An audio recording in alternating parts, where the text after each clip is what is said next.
This program is sponsored by Bet's Gold Coin. Join us for family-friendly dining.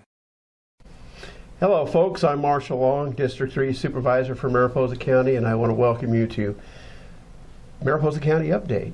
And again, Mariposa County Update is to inform you, the folks out there, what's going on in Mariposa County, so you have a better idea of what your government is doing. And it's for information, education, and hopefully some fun. We always go over the agenda from the meeting on, we'll start on August the 4th, and the meeting coming up on August the 11th, things that might be coming up. And also we always have a great guest. So let's get started on the agenda. There were really only two major items in the agenda on August the 4th.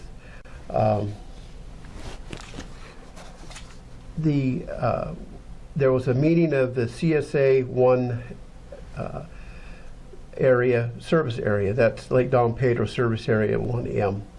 And it was a discussion and direction regarding a petition to enact an indemnification insurance clause for the Mariposa County pedestrian and equestrian trail system. The trails in the Lake Don Pedro subdivision had been accepted into the county system many, many years ago.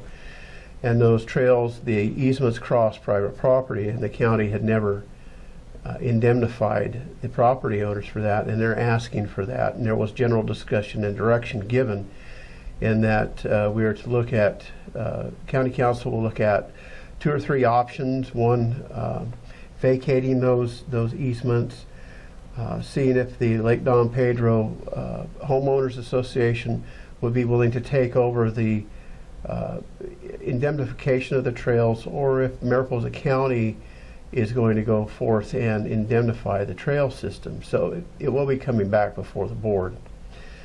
Probably one of the best things that's happened lately is that the board approved a reorganization of the Public Works Department effective August the 10th, 2015.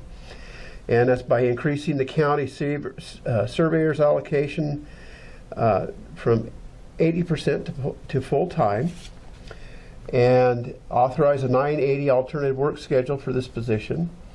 And it's moving around employees and classifications within Public Works to make it more efficient. This would probably be what you'd call the first phase of the reorganization of Public Works. It's been a long time coming, and we have an excellent Public Works Director who is creating a team out there at Public Works, so they'll work together better, implementing policies that will allow the whole system of Public Works to work better. So that was a really good thing to pass, and it's been a long time coming. And I just want to make sure the folks out there at Public Works know, all of the employees know, that we do appreciate what they do. We know that they're hardworking and they're dedicated to the county. But this new reorganization is going to allow you to work more efficiently and be more efficient for the public in Mariposa County. 2 closed session items, one closed session item, and that is in regard to the existing litigation, Merced Irrigation District versus Mariposa County. We are still in negotiations on that. Hopefully we will not have to go to trial, and hopefully we'll come out with a very good end to this matter. We also received a presentation from the California State Association of Counties Excess Insurance Authority, Executive Director Mike Fleming, on the CSAC EIA's functions and services to Mariposa County. These folks, this was formed by the CSAC, California State Association of Counties, many years ago. I believe back in 1979, excess insurance. It allowed the counties to come together to insure themselves, and it saves a lot of money. It allows the counties to really work on insurance programs that really work for the counties, whereas other policies don't work as well for the counties. And they've also opened it up to cities and special districts and school districts. So it's another good program provided by the California State Association of Counties. Coming up, again, this is the draft agenda for next Tuesday. These items may or may not be, but they probably will be either the upcoming meeting or soon thereafter. One is accepted $25,000 grant award from USDA to fund the Made in Mariposa marketing campaign. This is something I've worked on really hard, and the Tourism Bureau, Chamber of Commerce, and Tara Schiff have done an excellent job on this and getting this grant. We're going to be able to showcase products made, grown, produced right here in Mariposa County. There's going to be a public hearing to adopt current fee structure for the county service area number 1, again down in Lake Don Pedro subdivision. This is fee structure for road maintenance and structural fire protection. And something else that's coming up is approve an agreement with Airborne Aviation Services to operate at the Mariposa E-70 Airport as the fixed base operator. And that's something I've also been working on. It will be great to have the terminal open again out at the airport and start using it more efficiently and keeping that airport open for the public. Hopefully in the near future we're going to be able to have rental cars out there, excuse me, and that'll be a great benefit to the citizens of Mariposa. And having the air terminal open will bring in more folks into the Mariposa airport. If they know it's open, they know that the terminal is staffed, you're going to see more people flying in. Well, that's on the agendas. Again, mariposacounty.org is the website if you want to look at the agendas for upcoming meetings, past meetings, the minutes of meetings, being able to listen to the minutes of the meetings or the meetings themselves. mariposacounty.org, click on the Board of Supervisors, click on agendas and minutes, and it'll bring it up, and they're all archived right there at your fingertip. Also talks about the many departments and all of the services available in Mariposa County. Well, let's get on with our guest. Today I want to introduce to you Chevon Kothari. She is the Director of Human Services for Mariposa County, and I want to welcome you to the show. Thank you. Thanks for having me today, Marshal. I'm really glad to have you. You oversee a department that takes up about half of the county employees, and you're providing services to many, many people in Mariposa County. You're a very service-oriented organization, and it's kind of like public works. There's a lot of different parts to human services, but let's back up just a minute and talk about you. Okay. Let's talk about Chevon. How long you been here? Where'd you come from? Where are you going? Great. Okay. So, well, I've been in Mariposa about 13 years now. I am originally from Chicago. I was born and raised in the Chicago area. I went to college at the University of Illinois in Champaign-Urbana, and got my master's degree in social work there, which is really fitting for what I do now. Right. I spent the last 17 years working in various capacities. I've worked in the mental health field. I've worked in the design and implementation of prevention programs and strategies for counties. And then I've also been the executive director of our local nonprofit, which was Mountain Crisis Services, and is now the Alliance for Community Transformation. So did that for almost 8 years.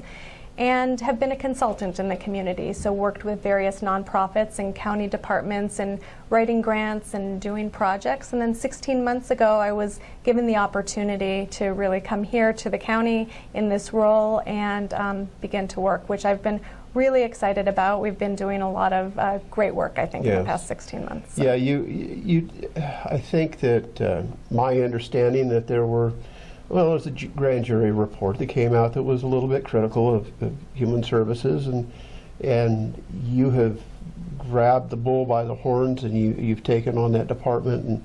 And there was a lot of things happened at Human Services. The building of the new structure, the coming together of all of the parts of Human Services into one place. Yes, yeah. And that was really kind of an upsetting ordeal for the employees. Absolutely, because being moved, and it was all new. Yeah. And I think that maybe some of the departments hadn't been used to working so closely together, so there were some problems there. But I think that you've done a great job in smoothing that out and getting people where they need to be so that there's a little better direction.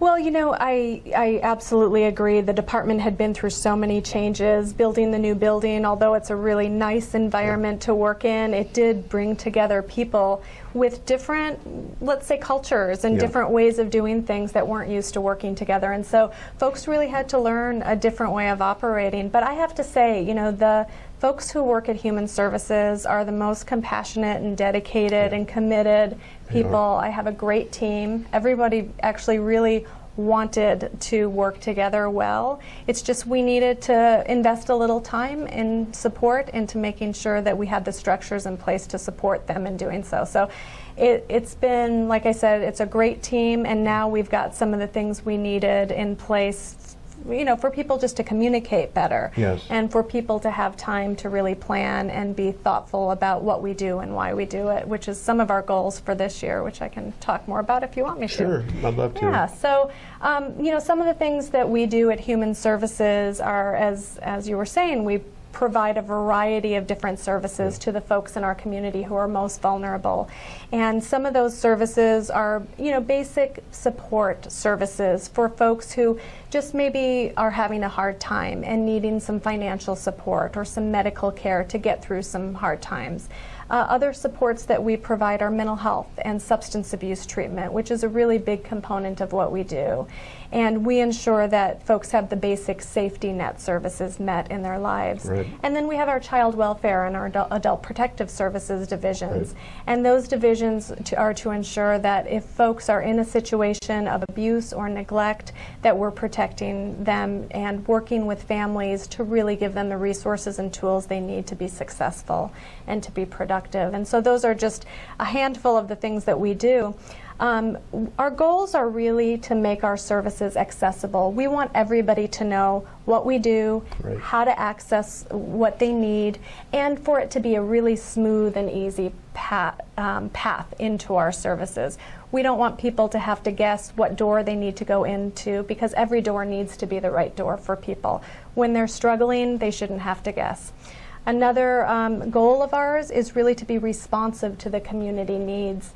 It doesn't work just to create a program and hope that it's going to meet the needs of our community members. And so one of the things, and an example is homelessness, we're starting to really work with our community partners, to work with the business community, and to work with those people who have a vested interest in seeing homelessness end in our community, to figure out the right types of strategies for us. We're currently developing task forces, and I'm hoping that some people are interested. They can contact me at the department, interested in joining some of these task forces to help us really look at what are the best solutions for things like low-income housing and things like getting people training and employability skills, let's call it.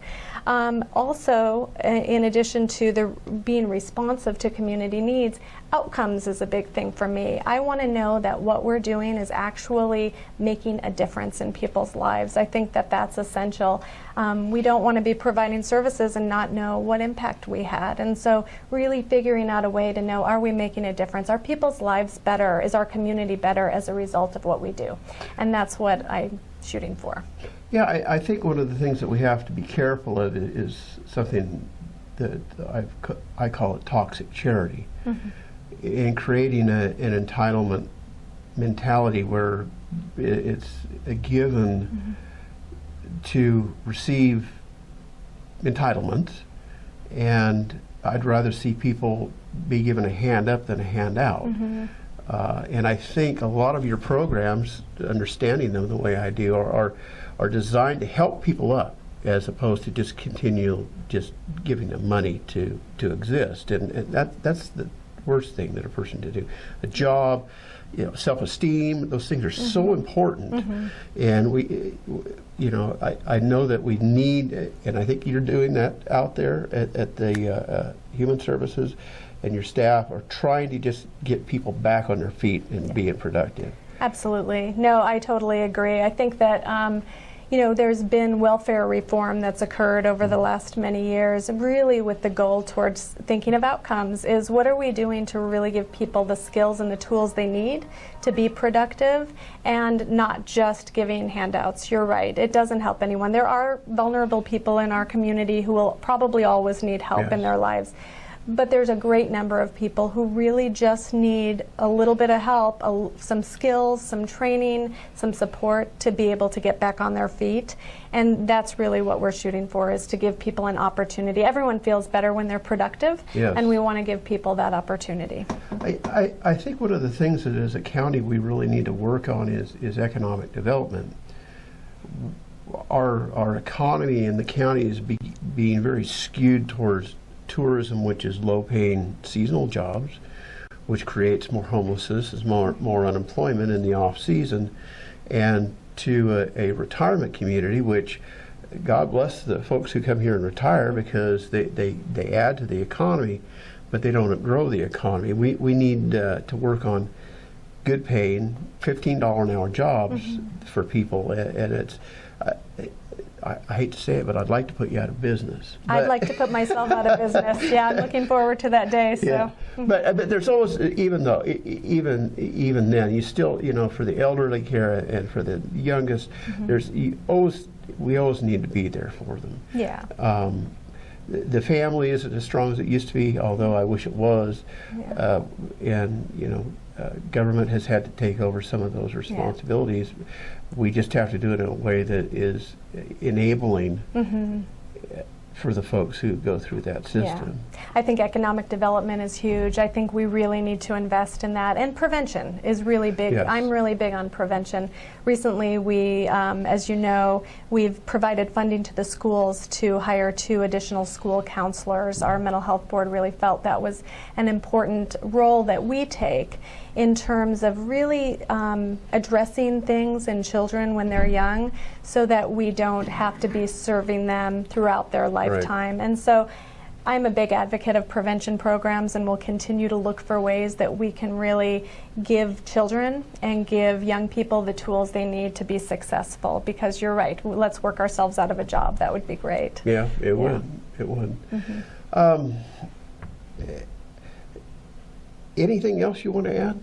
I mean, I know there's many other things that you do. Well, let's talk about mother-lode job training. They're out there with you. We've talked about job training. Mother-lode job training is what they call a one-stop shop for job retraining. Yep.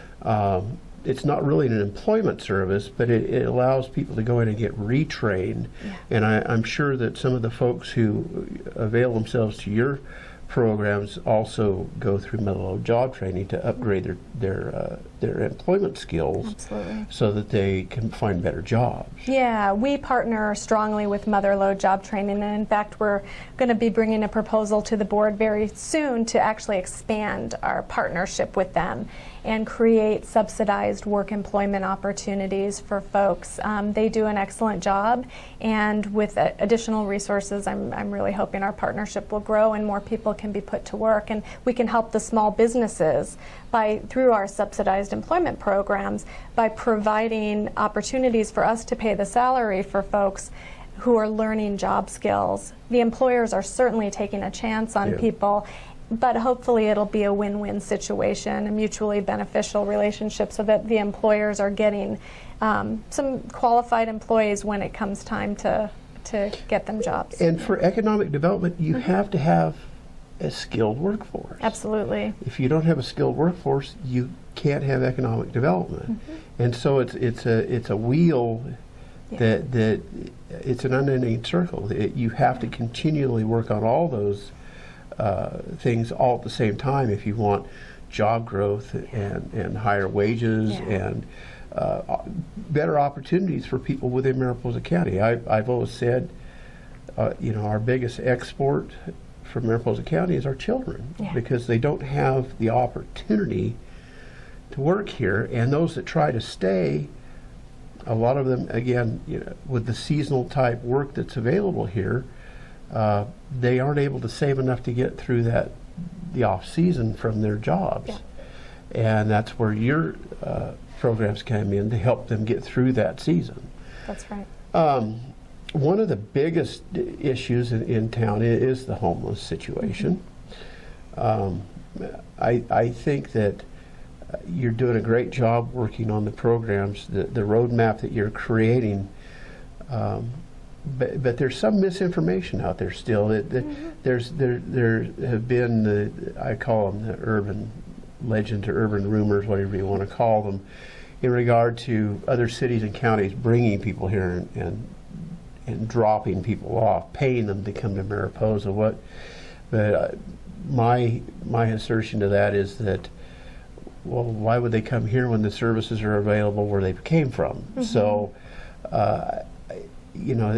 some people have the attitude of if you build it, they will come, but they're already here because every county in California is experiencing homelessness. Yeah, I think absolutely. And what you said is so right, is every county I've been talking to feels the same thing, that they're having an influx of people who maybe weren't born and raised there. And the very nature of homelessness is transiency, as folks move around, and that happens. What we're really trying to do is to really build programs, as you said, is not just create an environment where it's easy for people to just come and stay, but create programs where if folks want to stay, that they're willing to participate, they're willing to work on job skills, they're willing to work on ensuring that they can be productive so that they can actually go out and get a place to live and a job, and we'll support them in doing so. But these have to be programs, and that's what we're working with all of our partners on. And like I said, it's been nice. The business community's been coming to the table and voicing their perspectives, which is really helpful in shaping a plan that's going to find solutions for everybody. The plan needs to work for our whole community. And like you said, it's a roadmap, and we're really fleshing out the details now and really figuring out what's going to work here in our community, and how do we help people in a way that really promotes that productive and community environment that we're all looking for. So. And at the same time, I think everyone realizes that there is a certain percentage of the homeless population that are going to be homeless. They want to be homeless. It is their culture. Just like during the 1890s, 1900s, 1910s, the hobo culture that existed riding the rails and across the country, where we didn't have the support systems that we have today. But there's always that, I mean, even as a child growing up in Mariposa, there were always people that didn't have a home that found a way to live and exist, but not necessarily have a house. Right. And I think there will always be people that want to live that way. No, I agree with that. And also just going back to what I said earlier, there'll always be a vulnerable community that will need lifelong support, and they may need permanent support and permanent supportive housing. And so that's a strategy we're looking at as well. We want to make sure that we create the right programs to meet the needs of the individuals we're serving. So. Well, Chevon, it's been a pleasure talking to you. Did you have anything else you wanted to add? No, I'm thankful that you had me, and I'm happy to come back and happy to, share what we're doing with the community whenever you want me to. Okay, that's great. And we really appreciate you. You're doing such a great job for Mariposa County. We're blessed to have you. You. As a supervisor, you make us look good, and your staff makes you look good, and we're proud of all of you. Absolutely. Folks, we're going to sign off for today. Thank you for being with us. I'm Marshal Long, Supervisor, District 3 for Mariposa County. Again, on the web, www.mariposacounty.org.